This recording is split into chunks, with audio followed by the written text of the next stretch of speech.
Bagi jemaat yang ingin memberikan persembahan dan perpuluhan, dapat mentransfer ke rekening BCA yang tertera di layar.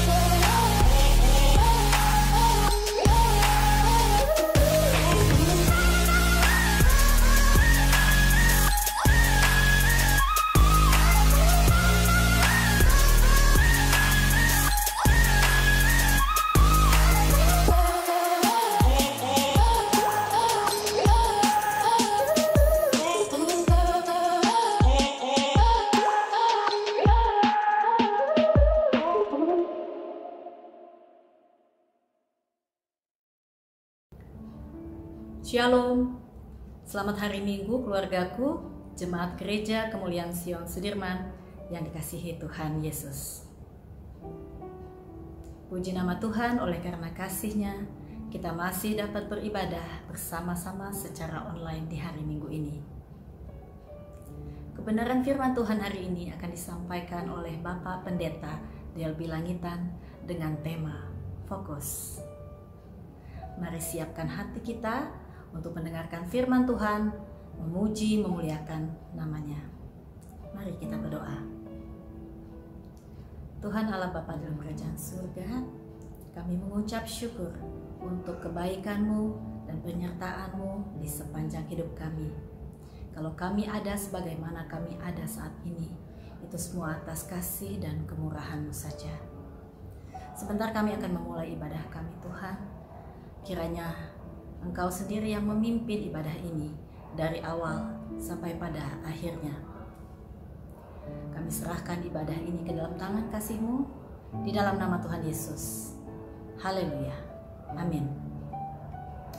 Mari jemaat Tuhan, kita bersuka cita, memuji memuliakan nama Tuhan, Raja di atas segala raja. Selamat beribadah. Tuhan Yesus memberkati.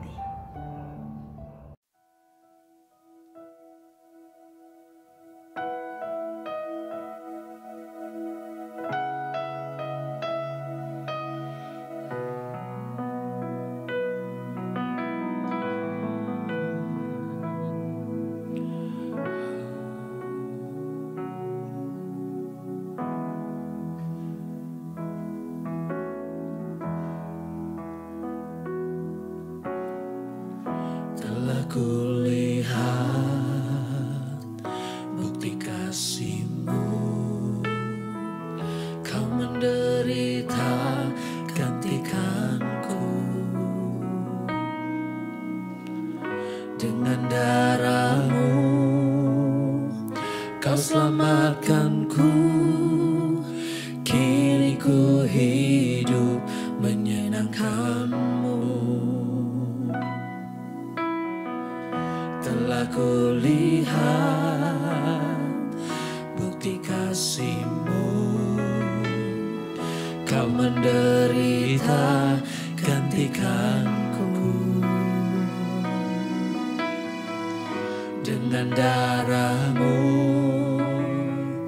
Kau selamatkanku. Kini ku hidup menyenangkan-Mu. Terlalu besar kasih-Mu Bapa, pengorbanan yang Kau berikan bagiku. Terlalu mahal darah-Mu Yesus, tercurah untuk menebus hidupku.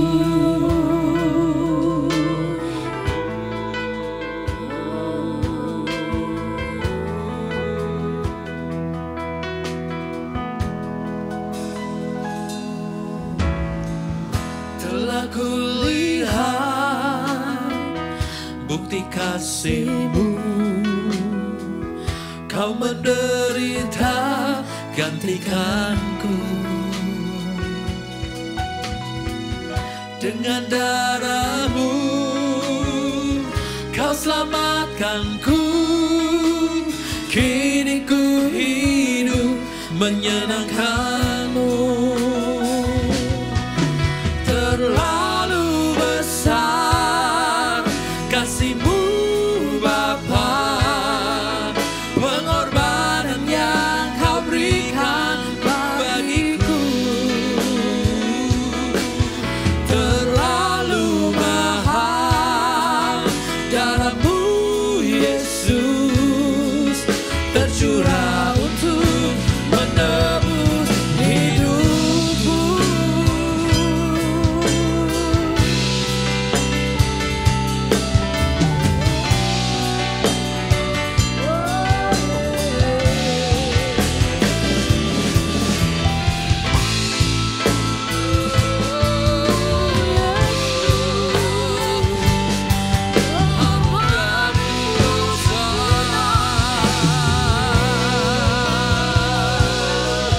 Terlalu besar kasih-Mu Bapa, pengorbanan yang Kau berikan bagiku. Terlalu mahal darah-Mu Yesus tercurah untuk menebus hidupku.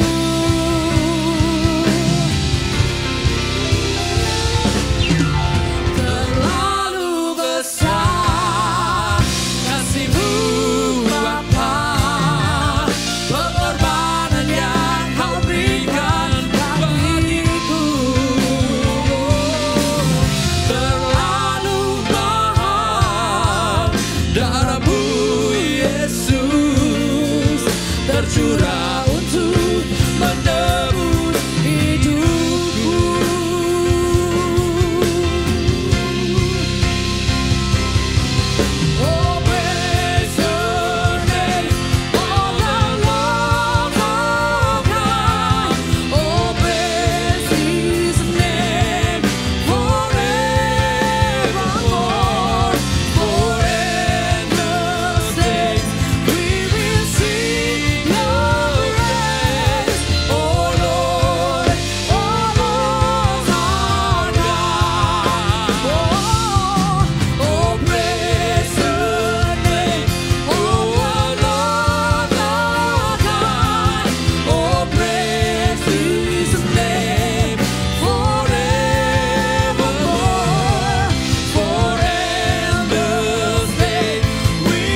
Haleluya, haleluya. Shalom, saudara yang dikasihi Tuhan.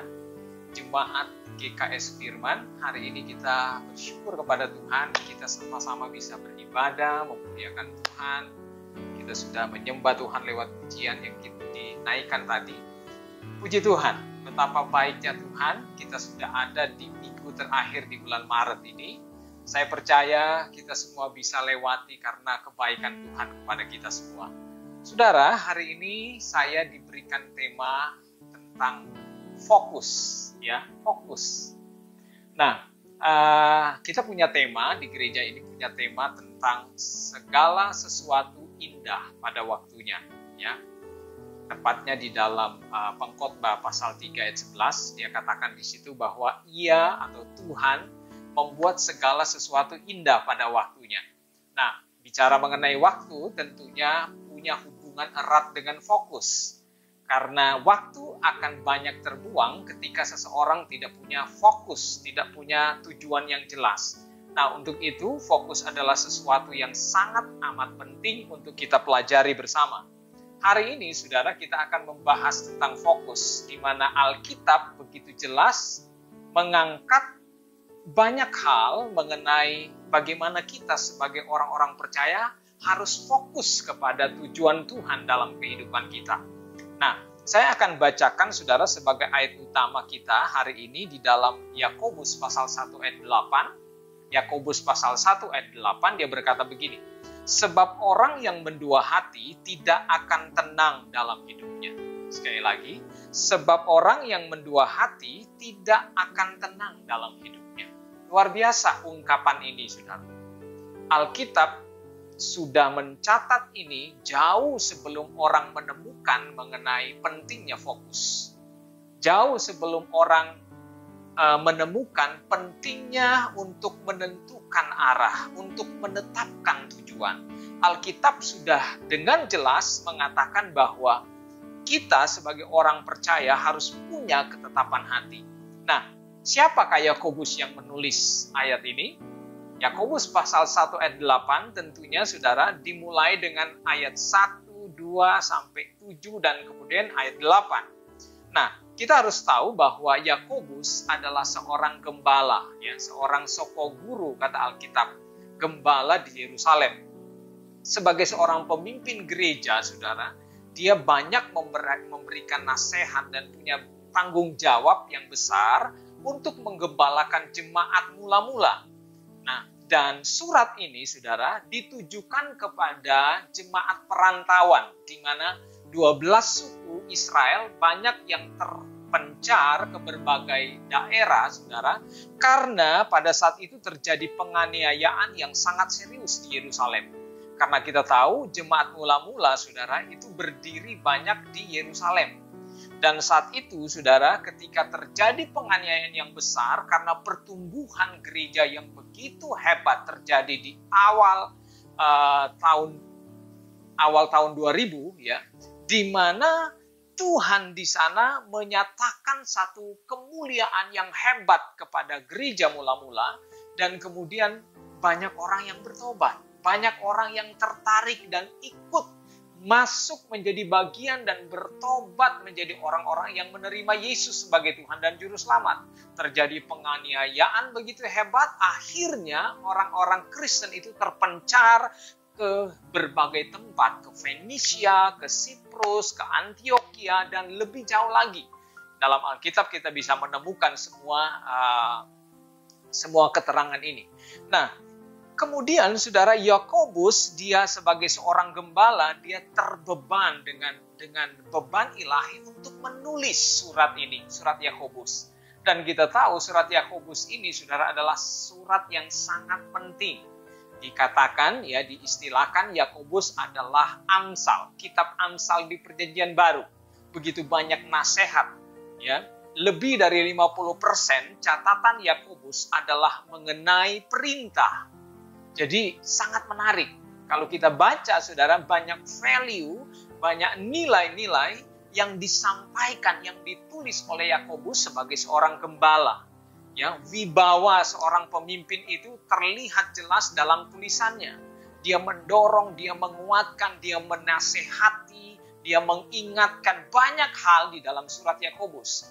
Nah, dalam surat Yakobus saya pelajari, saudara, cuma 2 kata Kristus ditulis di sana.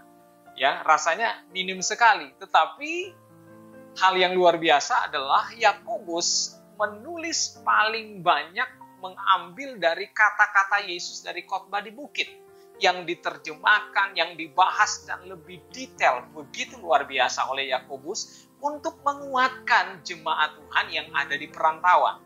Nah, sungguh luar biasa. Kenapa ini dia terbeban seperti itu, saudara? Karena ternyata jemaat yang ada di tempat di perantauan itu, di samping mereka tidak punya pemimpin yang dekat dengan mereka, tidak punya mentor yang mendukung, yang mengontrol mereka.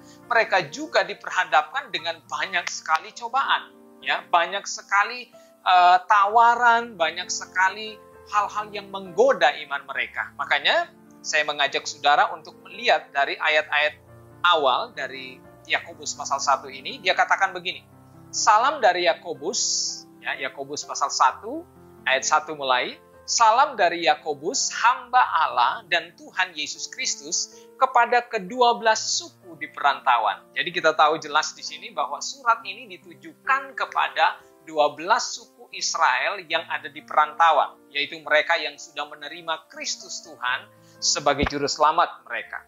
Dia berkata dalam ayat 2, saudara-saudaraku, anggaplah sebagai suatu kebahagiaan apabila kamu jatuh ke dalam berbagai-bagai pencobaan. Nah, kita lihat latar belakang penulisan dari kitab ini, di mana Yakobus ditulis untuk menguatkan, untuk menopang mereka dengan nilai-nilai kuasa Tuhan yang luar biasa.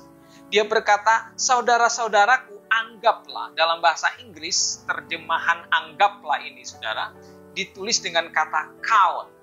Count it, count. Hitunglah atau anggaplah, hitung. Nah, kalau bicara mengenai hitung itu lebih pasti. Pertimbangkanlah, pikirkanlah, hitunglah. Hitung itu, saudara, adalah ilmu pasti. Kalau 1 tambah 1 pasti hasilnya 2. Nggak ada tawar-menawar dengan itu. Tidak ada jalan lain, pasti hasilnya.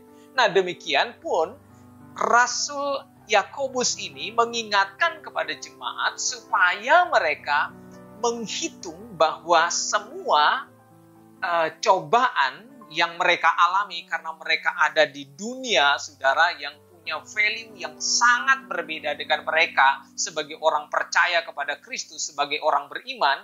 Dia katakan, anggaplah sebagai satu kebahagiaan.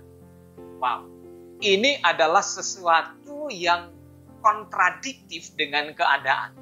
Biasanya, saudara, kalau orang ada dalam cobaan, yang ada adalah mereka merasa sedih, merasa terpuruk, ya, merasa teraniaya, merasa terintimidasi. Tapi kata Yakobus, kamu berbahagia. Nah, ternyata, saudara, kemudian Rasul Yakobus menulis begini di ayat 2. Apabila kamu jatuh ke dalam berbagai-bagai pencobaan. Ayat 3, sebab kamu tahu bahwa ujian terhadap imanmu itu menghasilkan ketekunan. Luar biasa. Nah, di sini, saudara, Yakobus sedang mengarahkan semua jemaat yang ada di perantauan untuk berdiri di atas iman mereka. Bahwa cobaan yang mereka alami itu adalah hal-hal biasa bagi orang percaya untuk menguji. Nah, kita lihat. Yang pertama dipakai kata cobaan. Yang kedua dipakai kata ujian. Ya. Nah, di dalam kehidupan orang Kristen, saudara, kita banyak menghadapi hal seperti ini. Kalau itu datang dari iblis, datang dari dunia, datang dari segala macam keinginan daging, keinginan manusia, itulah yang disebut dengan cobaan. Ya. Tetapi kalau itu datang dari Tuhan, Tuhan intervensi cobaan itu, maka cobaan itu menjadi ujian. Menjadi sesuatu yang membawa manfaat. Ya, kalau kita bicara ujian, di sekolah ada ujian, maka setelah ujian pasti naik kelas. Itu sederhananya. Artinya sebagai orang yang percaya kepada Yesus, kalau kita melihat semua tantangan, semua hambatan, semua intimidasi yang menyerang iman percaya kita kepada Tuhan untuk bergantung kepada Dia, dan kita melihat itu sebagai ujian iman kita supaya kita tetap berpegang kepada firman Tuhan, maka itu akan menghantar atau membawa kita kepada level yang baru dalam kehidupan. Nah, bagaimana itu bisa terjadi? Karena saudara, sulit bagi seseorang ketika dia ada dalam keterpurukan dan dia berkonsentrasi kepada sesuatu yang diajarkan, ada nilai yang disampaikan kepadanya.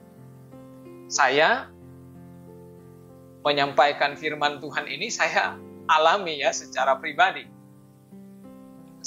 Satu hari yang lalu saya alami demam tinggi ya. Waktu saya demam, saudara, saya kaget, ini kenapa kok saya bisa demam? Dan malamnya saya menggigil dan istri saya bilang panas banget katanya. Tapi waktu saya alami itu, saya ingat firman Tuhan. Ya, saya bukan mau bilang sok rohani atau apa, tapi sebagai hamba Tuhan ini yang saya ajarkan, ini yang saya sampaikan selalu kepada anak-anak Tuhan, kepada jemaat, kepada setiap orang yang saya temui, yang saya layani. Saya sampaikan nilai-nilai ini untuk berpegang kepada firman Tuhan, fokus kepada firman Tuhan, kepada Dia, kepada janji Tuhan. Itu yang saya ajarkan. Nah, waktu saya alami itu, saudara, saya sakit demam. Saya ingat itu. Kemudian apa yang saya lakukan? Saya perkatakan firman. Terima kasih Tuhan, aku sudah sembuh.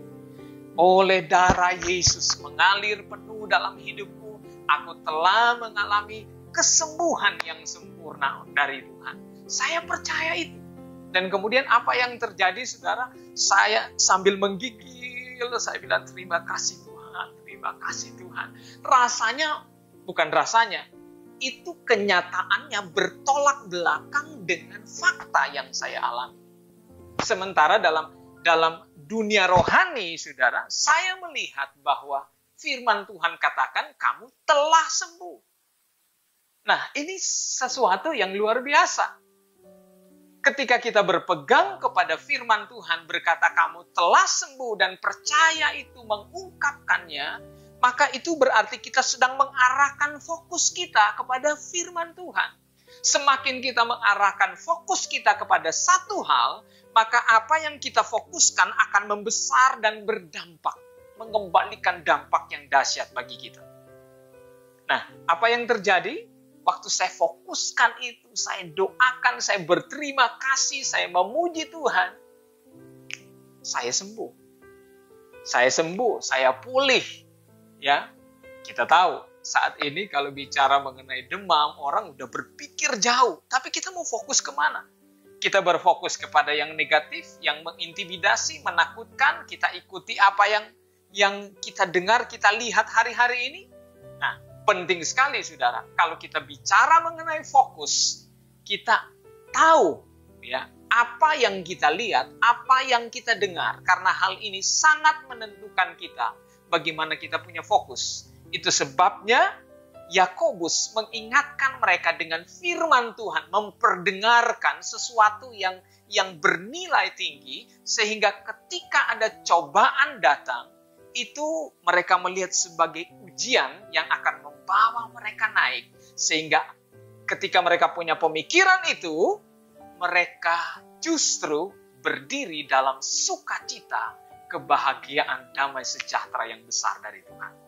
Saudara, ini adalah sesuatu yang luar biasa, yang sama-sama kita mau pelajari, bahwa ketika kita melihat Tuhan, mendengar firman Tuhan, maka itu akan mengarahkan atau menjaga kita untuk tetap terfokus kepada Tuhan. Haleluya. Sungguh satu berkat yang luar biasa, saudara, yang disampaikan oleh Yakobus kepada jemaat yang ada di perantauan, dan tentunya kepada kita semua jemaat GKS Sudirman. Haleluya. Karena Tuhan berkata bahwa ketika kamu mengalami pencobaan, ya, kita melihatnya sebagai ujian. Nah, di dalam masa yang kita alami sekarang ini sungguh sesuatu yang berbeda yang pernah dialami oleh seluruh umat manusia dari sepanjang masa. Karena hari-hari ini, saudara, begitu banyak tantangan yang dialami oleh banyak orang yang mengubah status sosial, mengubah cara orang berhubungan, mengubah banyak hal. Dan tentunya ini merupakan tantangan tersendiri bagi setiap orang percaya. Nah, bagi kita sebagai orang yang beriman, saudara, ini adalah satu tantangan tersendiri di mana kita tetap bisa berfokus kepada Tuhan. Karena waktu kita berfokus kepada Tuhan, maka apapun yang kita alami sekarang ini, saudara, tidak akan mengubah, tidak akan mempengaruhi cinta kita, kasih kita, ibadah kita kepada Tuhan. Karena situasi yang berbeda ini, tentunya kita harus cepat bagaimana kita bisa fokus tetap melihat kepada Tuhan. Di sini kita pelajari, kalau kita lanjut kembali ke ayat yang keempat, saudara, dia katakan begini. Yakobus pasal 1 ayat yang keempat, dan biarkanlah ketekunan itu memperoleh buah yang matang, supaya kamu menjadi sempurna dan utuh, dan tak kekurangan satu apapun. Nah, sebagai orang percaya, kita diingatkan oleh Tuhan untuk menjadi orang yang tekun. Ya, ketekunan. Tentunya, saudara, orang bertekun, dia punya alasan. Ya, tidak mungkin orang bertekun kepada sesuatu yang dia tidak mengerti. Ketekunan adalah sesuatu, adalah akibat dari apa yang dia pegang. Nah, ketika dia fokus kepada kebenaran, dia fokus kepada Tuhan, maka yang terjadi dalam hidupnya adalah dia punya pegangan, dia bertekun untuk berharap akan apa yang Tuhan janjikan. Nah, lihat di sini dia katakan, biarkanlah, saudara, ujian itu akan melahirkan ketekunan. Nah, ketika kita tekun, maka kita akan melihat bagaimana hidup kita itu dibawa kepada pendewasaan. Nah, kita tahu, saudara, orang dewasa banyak hal yang berubah. Alkitab menjelaskan kepada kita, kalau orang sudah dewasa, saudara, makanannya pun berubah. Dia bisa makan makanan keras, ya, bukan makanan yang lembut. Bukan hanya susu saja, tetapi dia juga bisa memakan makanan yang keras. Nah, demikian pun, saudara, ketika kita dewasa secara rohani, di mana kita bisa berhadapan dengan tantangan apa yang masuk dengan kehidupan kita, pada kehidupan kita, kita akan bisa mengelola semua, memanage semua dengan baik, sehingga tantangan itu justru menjadi pemicu bagi kita untuk kita melenting jauh ke depan, untuk kita melompat kepada area-area yang belum pernah kita hadiri, belum pernah kita berada sebelumnya. Nah, kita melihat di sini, saudara, Rasul Yakobus dia mengatakan bahwa ketika ketekunan itu ada, kamu itu menjadi sempurna, kemudian jadi utuh. Lihat kata-kata yang digunakan oleh Rasul Yakobus sangat luar biasa, ya, menjadi sempurna, jadi matang. Ya, kedewasaan rohani itu terjadi. Kemudian kamu jadi utuh dan tidak kekurangan suatu apapun. Nah, tentunya ini adalah hal yang kita inginkan sebagai orang percaya. Sebagai orang tua, saudara, yang memiliki anak, kita tidak mau anak itu tetap menjadi anak kecil, jadi bayi saja. Kita merindukan dia bertumbuh, dewasa, kemudian dia menjadi sesuatu. Ya, ibarat pohon berbuah, bukan hanya bertumbuh. Nah, demikian pun, saudara, Yakobus sebagai seorang gembala, dia merindukan setiap umat-umatnya, orang-orang yang digembalakan, yang ada di tempat perantauan, mereka tidak terhempas, mereka tidak tergilas oleh tantangan, tapi justru mereka bangkit dan melihatnya dengan kebahagiaan, bersukacita menghadapi tantangan apapun. Dan itulah yang membuat mereka kemudian bangkit. Makanya gereja mula-mula itu, saudara, itu memiliki dampak yang begitu luar biasa. Dimanapun mereka berada, saudara, mereka membuat mujizat, keajaiban yang luar biasa. Begitu besar terjadi. Nah, kita lihat selanjutnya, Di dalam ayat 5, Yakobus mengatakan, tetapi apabila di antara kamu ada yang kekurangan hikmat, hendaklah ia memintakannya kepada Allah, yang memberikan kepada semua orang dengan murah hati dan dengan tidak membangkit-bangkit, maka hal itu akan diberikan kepadanya. Wah, luar biasa. Di sini kita melihat, saudara, bahwa Yakobus mengingatkan kepada umat Tuhan untuk meminta hikmat.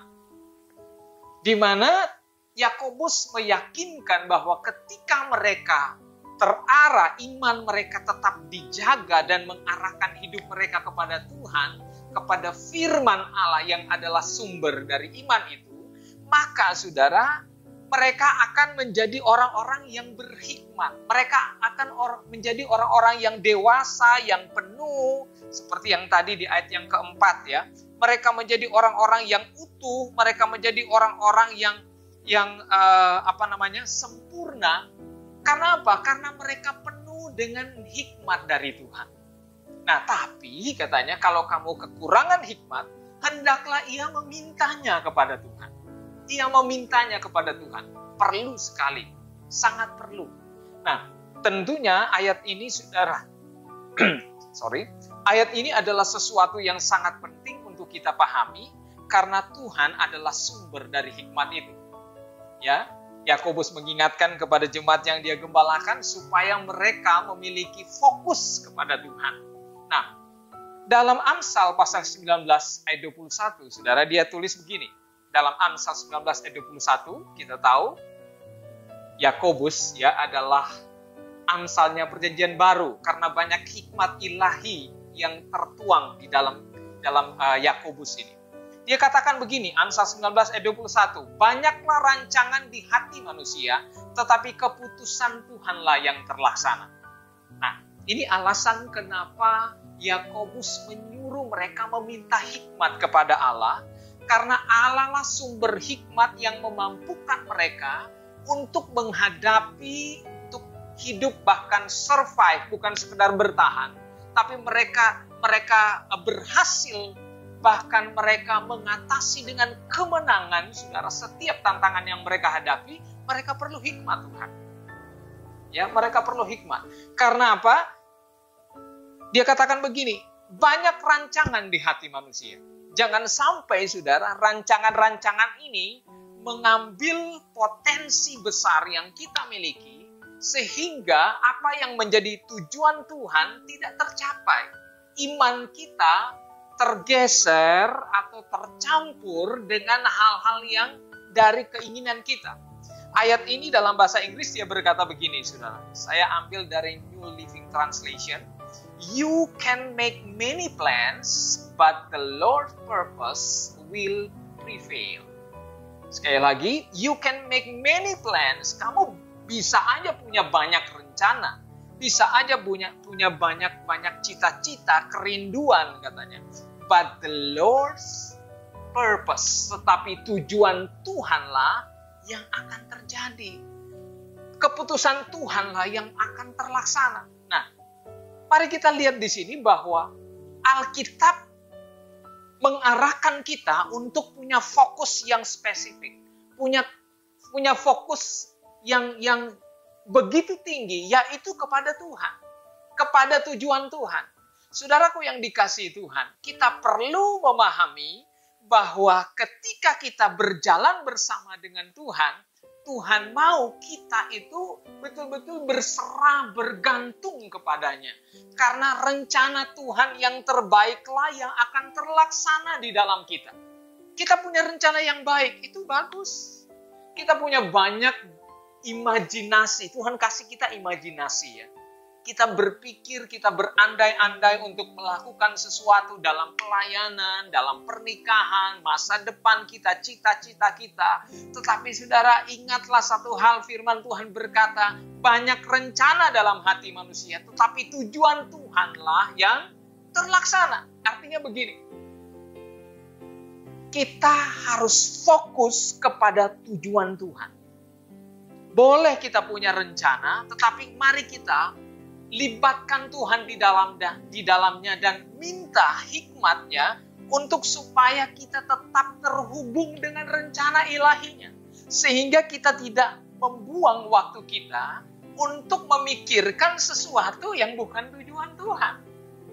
Memikirkan, bahkan bukan hanya memikirkan, sudah menghidupi, memberikan dana dan banyak hal untuk melakukan sesuatu yang ternyata bukan tujuan Tuhan. Nah, untuk itu fokus saudara, perlu kita menetapkan tujuan. Ada 3 hal. Untuk supaya kita punya fokus, kita harus menetapkan tujuan, yang pertama. Yang kedua, kita mengetahui dan menerapkan nilai-nilai itu. Setelah kita punya tujuan, kita tahu saudara, kita ini seperti apa. Nah, tentunya untuk sampai kepada tujuan itu, kita harus disertai dengan nilai-nilai. Itulah misinya. Apa yang saya sekarang sedang buat, apa yang saya lakukan sekarang adalah untuk menunjang saya sampai kepada tujuan. Nah, waktu kita sudah punya mengetahui, saudara, menerapkan nilai-nilai itu, otomatis semua hal yang tidak mendukung pada apa yang menjadi tujuan kita eliminasi dengan sendirinya. Otomatis tersingkir. Karena kita punya fokus. Dan yang ketiga, saudara, kita bisa melihat bahwa ketika seorang berfokus, dia akan menghidupi hubungan dengan Tuhan. Menghidupi hubungan dengan Tuhan. Karena kita tahu ayat yang tadi Amsal katakan bahwa banyak rencana dalam hati manusia, tapi hanya tujuan Tuhan yang terlaksana. Ngapain kita berpikir yang bukan tujuan Tuhan? Kita harus berpikir tujuan Tuhan sehingga betul-betul kita tetap tepat waktu. Sebagaimana Yesus. Yesus hidup 33,5 tahun. Ya. 30 tahun dia dibaptis, kemudian 3,5 tahun dia melayani Tuhan. Dan kemudian dia mati dan bangkit. Udah. Pendek sekali rasanya. Tapi saudara, dalam kehidupan Yesus yang singkat itu, dia memenuhi seluruh tujuan Tuhan. Yesus fokus. Kenapa? Karena Yesus memaintain, dia menjaga hubungan dengan Bapa.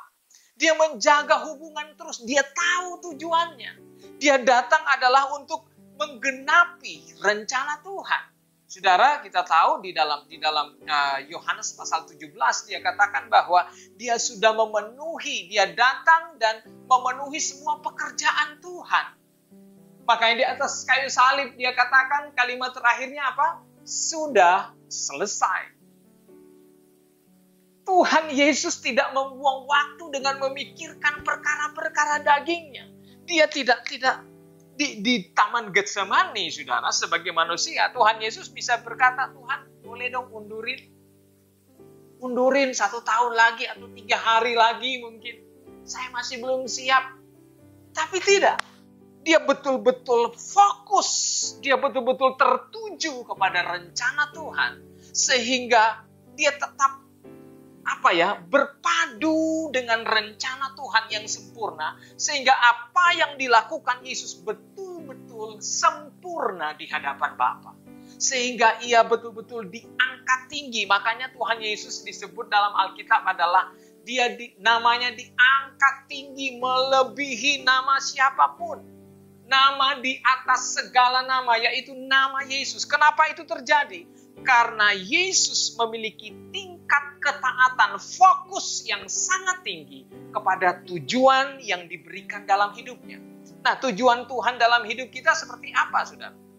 Nah, Kolose pasal 3 ayat 1 sampai 2, dia katakan begini. Kolose pasal 3. Karena itu kalau kamu dibangkitkan bersama dengan Kristus, carilah perkara yang di atas. Haleluya. Di mana Kristus ada duduk di sebelah kanan Allah. Pikirkanlah perkara yang di atas, bukan yang di bumi. Wah, keren banget. Jadi, lihat, Tuhan mengeliminir, Tuhan meminimalisir, saudara, tujuan kita sebagai orang percaya. Kita bukan orang yang sembarangan. Ya.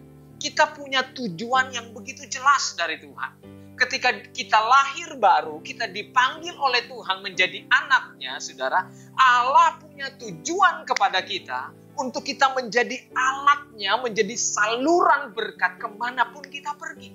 Kita menjadi perpanjangan Tuhan, representatifnya Yesus di dunia ini. Dan itu fokus yang Tuhan inginkan kita miliki. Supaya kehidupan kita, saudara, benar-benar maksimal dan memenuhi tujuan Tuhan dalam hidup kita. Makanya pertama, kita tetapkan tujuan kita. Tetapkan tujuan kita.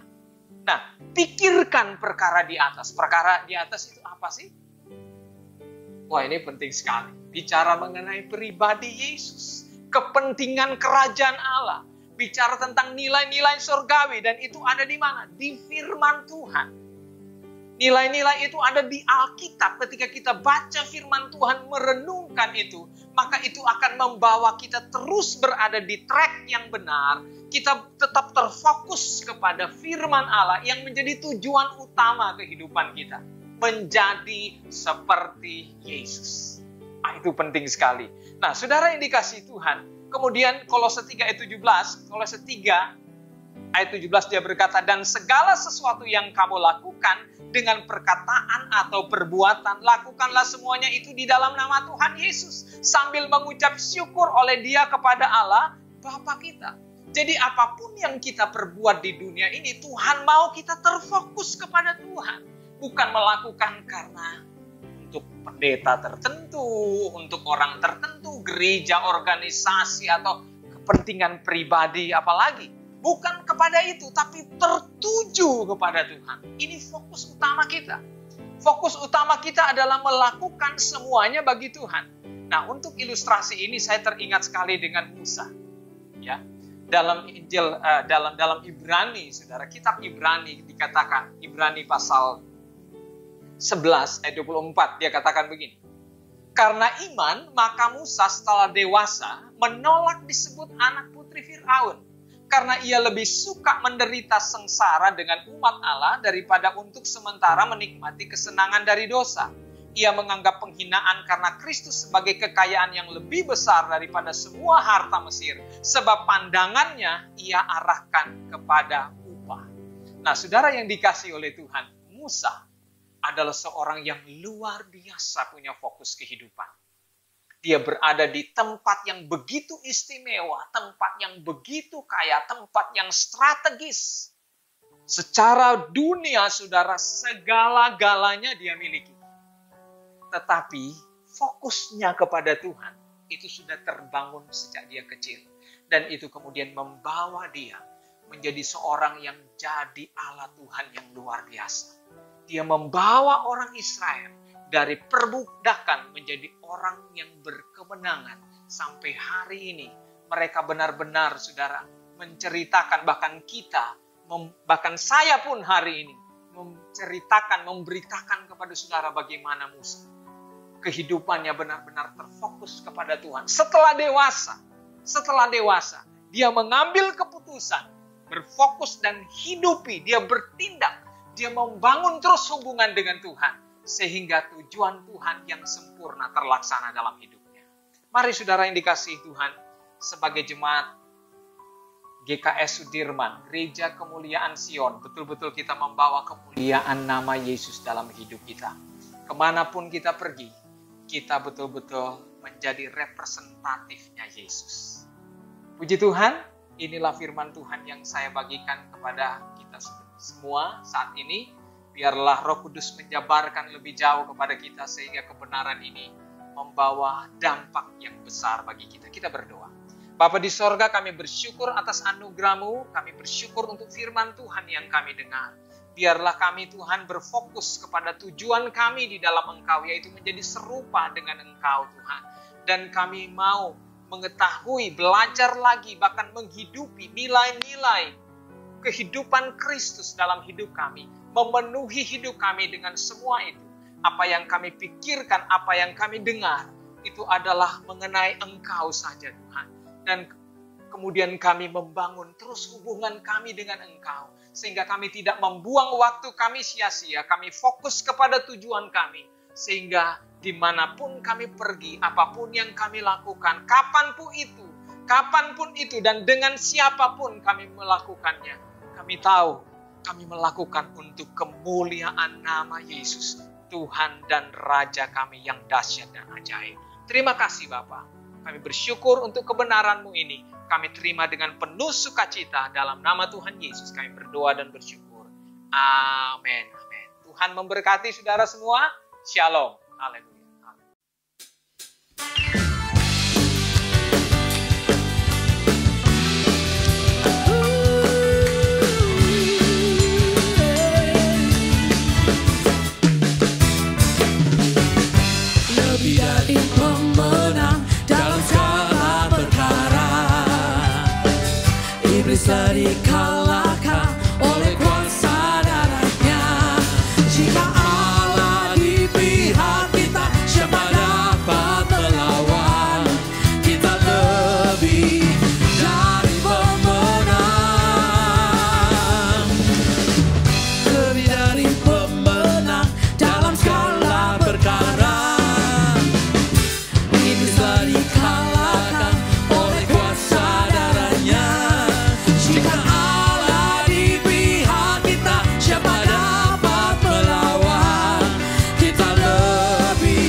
satu dalam doa.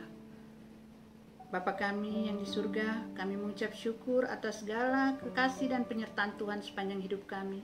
Terima kasih Tuhan Yesus, kalau saat ini kami dalam keadaan sehat, kami tahu dan kami percaya semua juga karena anugerah-Mu. Terima kasih Tuhan Yesus. Tuhan Yesus, yang hari ini kami sudah menyelesaikan ibadah online kami Gereja Kemuliaan Sion Sudirman. Kami bersyukur dan kami yakin dan percaya semua atas pertolongan Tuhan. Dan biarlah firman yang sudah kami dengar siang hari ini menjadi rema buat hidup kami. Dan firman-Mu itu yang memberikan kami kekuatan. Terima kasih Tuhan Yesus. Tuhan Yesus, kami berdoa juga buat hamba-Mu yang sudah menyampaikan firman Tuhan, Bapak Pendeta Delby Langitan. Berkati pelayanannya, pakai Pak Delby dan Ibu Astrid lebih lagi, dan nama Tuhan dipermuliakan melalui keluarga ini. Dan apa saja yang mereka kerjakan, Engkau berkati dan Engkau jadikan berhasil.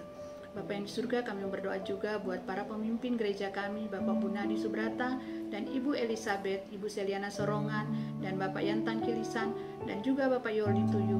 Bapak, mereka pemimpin di gereja kami, biarlah urapan yang baru selalu mengalir memenuhi kehidupan mereka. Penuhilah mereka dengan hikmat yang besar yang daripada-Mu. Juga kami mau berdoa buat para diaken, para pengerja, para pemusik, guru-guru sekolah minggu, dan juga seluruh jemaat yang ada. Biarlah Engkau memberkati dan melindungi kami semua di tengah-tengah pandemi sekarang ini. Terima kasih Tuhan Yesus. Kami juga mau berdoa buat bangsa dan negara kami ya Tuhan. Kami mau lepaskan shalom buat bangsa dan negara kami.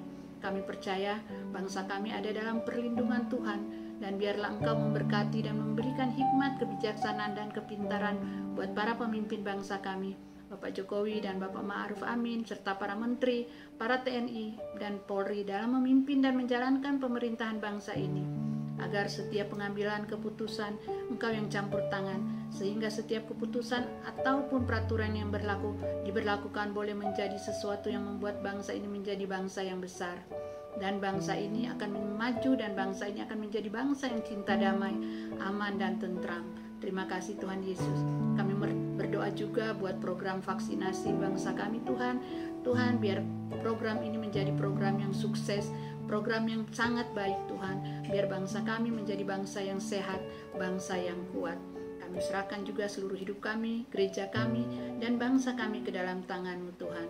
Dalam nama Tuhan Yesus kami berdoa dan mengucap syukur. Haleluya. Amin. Bapak, Ibu, keluarga, Jemaat Gereja Kemuliaan Sion Sudirman Immanuel Ministry, kita sudah mendengarkan kebenaran firman Tuhan. Kita sudah belajar mengerti isi hatinya Tuhan. Mari menjadi perenungan buat kita sepanjang minggu ini.